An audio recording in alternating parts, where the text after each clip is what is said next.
Hi guys, what's up? कैसे हैं आप लोग? I hope you all are doing amazing. So in this video, I'm going to tell you how I prepared for and cleared my CFA level 1 during the first year of my articleship, and I will share some real tips and tricks which will definitely help you. So let's get started. जैसे ही मैंने अपना CA intermediate clear किया था, मैंने ये decide कर लिया था कि मैं CFA परस्यू करूंगा और मैं CFA लेवल 1 अपनी फाइनल एग्जाम्स के पहले ही दे दूंगा। मतलब मैं अपनी आर्टिकलशिप के ड्यूरेशन के टाइम ही CFA लेवल 1 दे दूंगा। तो जब मैं आर्टिकलशिप के इंटरव्यू के लिए गया तो मैंने अपने पार्टनर को क्लियरली ये चीज़ बता दी थी कि सर मैं इस एग्ज़ाम के लिए प्रिपेयर कर रहा हूँ और मुझे एटलीस्ट 10 to 15 डेज की स्टडी लीव चाहिए रहेगी for the CFA level 1। CFA level 1 साल में 4 बार होती है, तो आपको अपनी एग्जाम डेट उस अकॉर्डिंग चूज करना पड़ेगा जब आसपास कोई इंपॉर्टेंट ड्यू डेट ना हो। जब कोई भी इंपॉर्टेंट ड्यू डेट होती है तो सारे आर्टिकल्स इवन प्रिंसिपल बहुत लेट नाइट तक काम करते हैं और ऑफिस में काफ़ी प्रेशर होता है और उस टाइम पे आप अपनी एग्जाम लीव मांगने जाएंगे प्रिंसिपल के पास, and that to for CFA exam. तो बहुत हाई प्रोबेबिलिटी कि आपके प्रिंसिपल उस चीज़ के लिए मना कर दें। तो अपनी एग्जाम डेट उस अकॉर्डिंग सेलेक्ट कीजिए जब आसपास कोई इंपॉर्टेंट ड्यू डेट ना हो। And the second thing is that कि आप अपने काम को लेके थोड़ा सिंसियर रहिए। सो आपके प्रिंसिपल को ये आप ऑब्जर्व हो कि आप अपने काम के लिए रिस्पॉन्सिबल, अपने काम के लिए अकाउंटेबल हैं। तो ताकि जब आप अपने एग्जाम स्टडी पीरियड लीव मांगने जाएंगे तो आपके प्रिंसिपल हेजिटेट नहीं करेंगे और वो सोचेंगे कि हाँ यार आप डिजर्विंग कैंडिडेट हो तो आपको डेफिनेटली ये लीव दे देनी चाहिए। तो now I will tell you how I prepared for it and what was my schedule during that period. मैंने अपनी आर्टिकलशिप मई 2022 में ज्वाइन कर ली थी और मैंने प्लान किया था कि मैं अपनी एग्जाम नवंबर 2022 में दूँ। तो मेरे पास 6 मंथ्स का पीरियड था in my hand. So that period is considered sufficient for CFA level 1 if you are working or if you are doing some internship.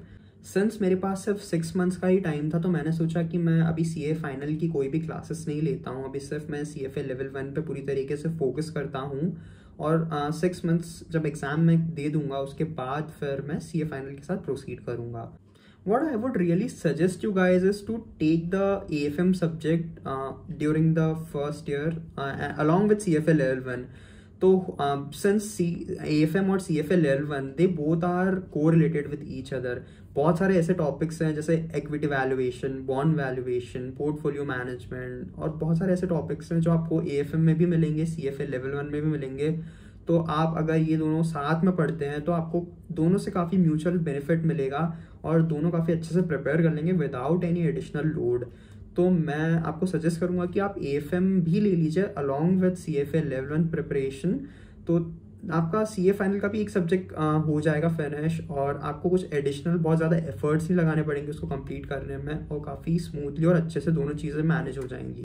Since मैंने AFM की क्लासेस नहीं ली थी तो मेरे पास मॉर्निंग में भी सफिशिएंट टाइम होता था पढ़ने के लिए और इवनिंग में भी सफिशिएंट टाइम होता था।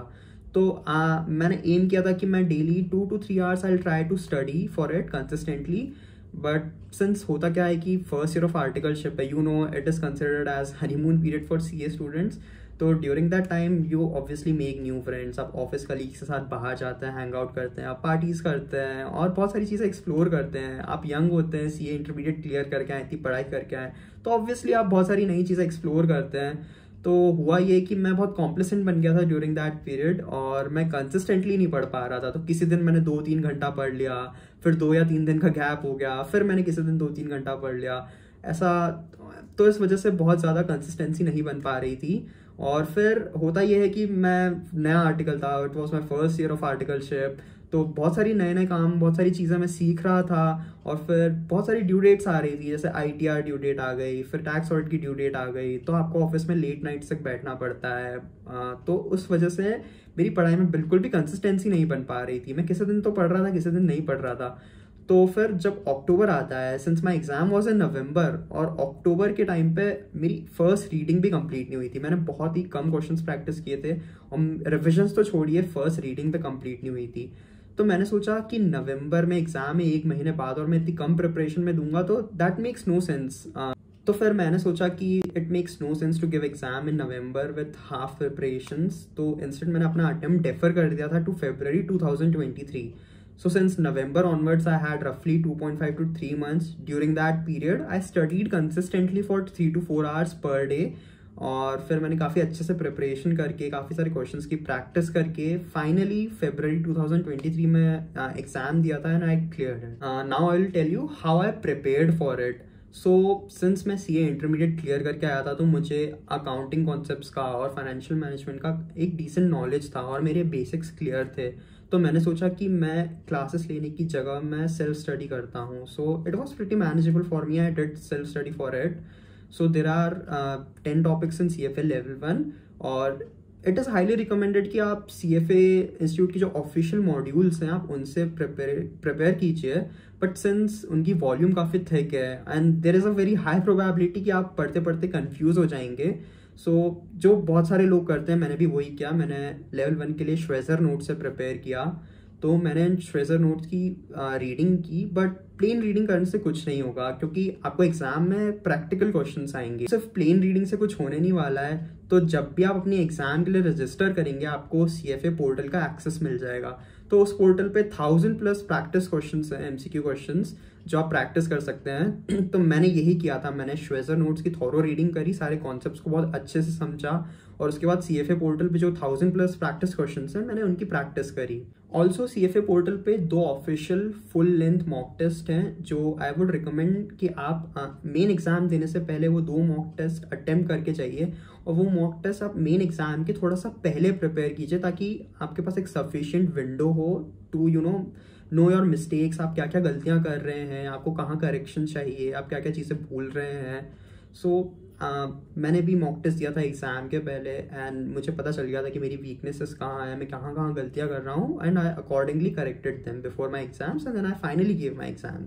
See, CFA level 1 is a pretty manageable exam. It is not a very difficult exam provided that you are preparing for it in a consistent manner, in a very disciplined manner और आप सारे concepts को बहुत अच्छे से समझ के चल रहे हैं। It is not an exam जहाँ आप चीज़ें रट के चले जाएंगे और आप एग्ज़ाम दे देंगे और आप सोचेंगे कि मैं पास हो जाऊँगा। So that's not the case with this exam particularly. तो आपको सारे कॉन्सेप्ट्स को बहुत अच्छे से गो थ्रू करना पड़ेगा, बहुत अच्छे से समझना पड़ेगा और क्वेश्चंस की सफिशिएंट प्रैक्टिस करनी पड़ेगी। तो आपको ये एग्जाम काफ़ी मैनेजेबल लगेगी। So this was a very short video of me explaining how I prepared and cleared my CFA level 1 during the first year of my articleship and how you can too. If you have any doubts, you can drop that in the comment section. I will try to answer to it. And if you like the video, do consider hitting the like button, share this video with your friends. Please subscribe to my channel. And I hope to see you in my next video. Till then, keep working hard, keep giving your 100%. Adios.